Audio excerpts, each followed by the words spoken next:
My name's David Villa-Clarke, and I'm actually here to talk about the future of work and the power to make a difference. But do we actually have the power to make a difference?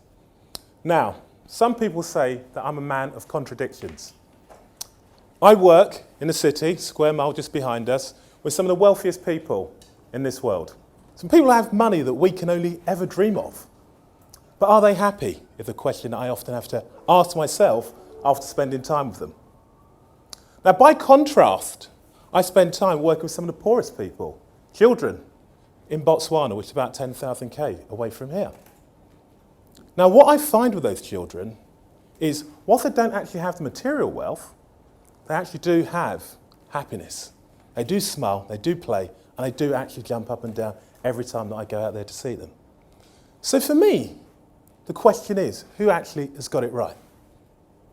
Now, what I've been doing for the last 6 years is bringing those two groups of people together with the sole intention of both groups of people learning from each other so that they can actually make a difference in their lives. So why did I do that? How did that all start? Now, again, not too far from here, just up the road in Holborn, 6 years ago, I was sat in a room like this, listening to a woman called Patty Novick. Now, when Patty speaks, you listen. And I'll tell you why you listen. Because in 1966, Patty, part of the women's division under Martin Luther King's leadership, was on a march and demonstration to get black people to vote. She had bricks thrown at her, bottles raining down on her, dogs set upon her, but they continued. Now, Martin Luther King actually went on to say that we've had bricks and bottles thrown at us so many times, we become immune to it. Almost like the people in the city who make so much money, they become immune to it as well. But what happened with Patty is that she actually continued with civil rights activities and also continued to help to change the world and make a difference. Now, this woman, I dare not guess her age in case she ever sees this on TED and I get it wrong, but she's been in prison over 38 times trying to make a difference for people.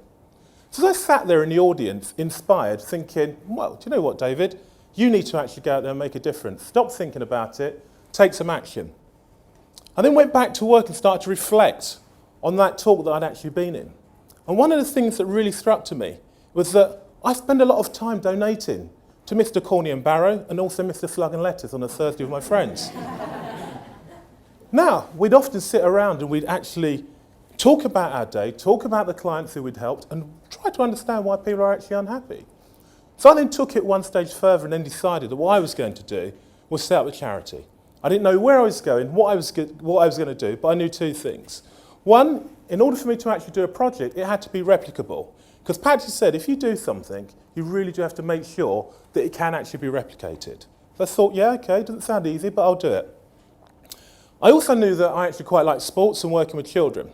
So naturally, I actually had to find some children who wanted to work with me and my friends and see if we can actually make a difference. That's called Project Volunteer in terms of the charity. So why do we do that? Now, if any of you can remember November the 18th last year, 2011, you would have woken up, you would open up your curtains, and you would have seen a big sea of white. It was snowing. So the typical city worker jumps out of bed, oh no, it's snowing. What do? Panic sets in. You run downstairs, you get dressed, you go through the door, you slide up the path, you get to the station, guess what, the train's late. Wrong type of snow. Again. But I can guarantee you that on November the 11th last year, in Botswana, a child woke up not knowing whether or not his parents were going to be alive, not knowing whether or not he was going to actually eat food that day, not knowing whether or not he was going to be educated, and with no idea as to what the future would actually hold for him. So in terms of bringing these two people together, it made sense to me. Now, one thing I know is that a lot of organisations have corporate social responsibility policies for many different reasons. It could be for branding, it could be to actually help their employees develop themselves, and ultimately, hopefully, it will all work through to the bottom line profit. For me, it actually starts with personal social responsibility. It's up to us as individuals to make that choice, to take a chance and see if we can make a difference. And I personally believe we can, and I'll show you why. So what is it that these people do? So once a year, I take a group of people who actually want to make a difference, make a change within their lives, and go and help other people out to Botswana. They think they're going to actually play with the kids and relieve some stress. Okay? What actually happens is when they get there into the villages and with the orphans, is the children start to play with the adults and teach them a few lessons. And the few lessons they actually learn are fun, humility, resilience, understanding. Great things that we all need in the corporate world. And what do the children actually get out of it? Well, they actually like to interact with people from a different country. They think that they've got it great over there and I can learn from them. And in fact, they actually do. I'd just like to bring you back to what Patty was saying, was that we just kind of keep on going. We need to be resilient and we need to be replicable. So what I'd like to give you now is some of the amazing facts that have happened just from those two groups of people meeting. Firstly, if I talk about the children, Project Volunteer particularly sponsors one house as well as looking after the 500 other children with SOS Children's Villages. But in that one house, 2 of our children in the last 5 years who've had interactions with different people have now gone on to do university degrees. An amazing fact that no one would have thought possible.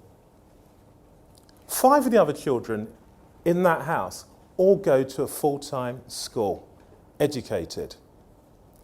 They've got role models that I actually look to in the West to see if they can help them to make a difference.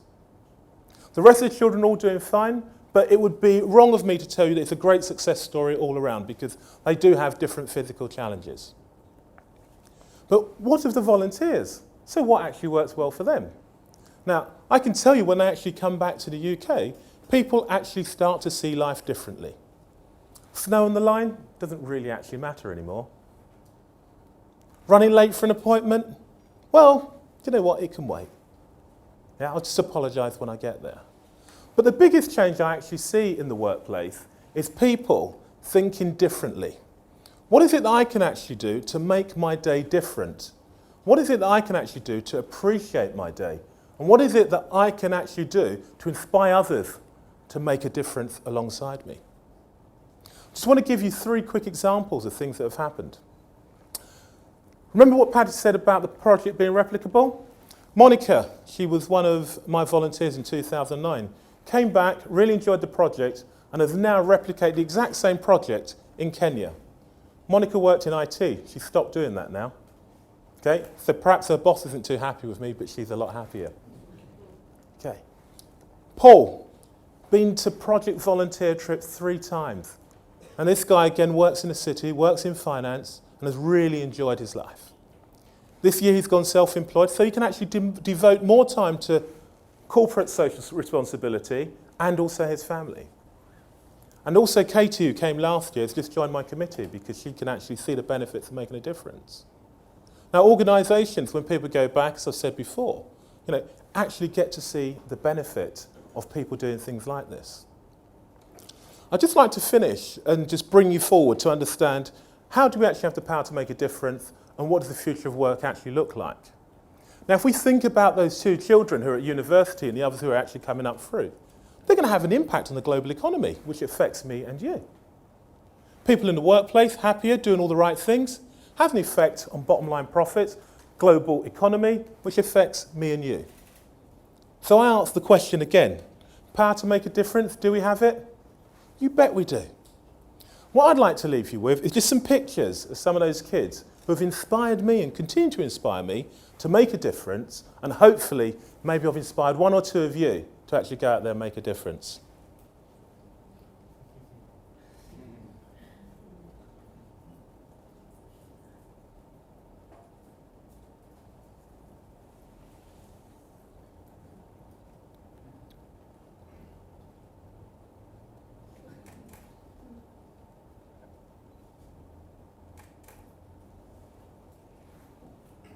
Thank you.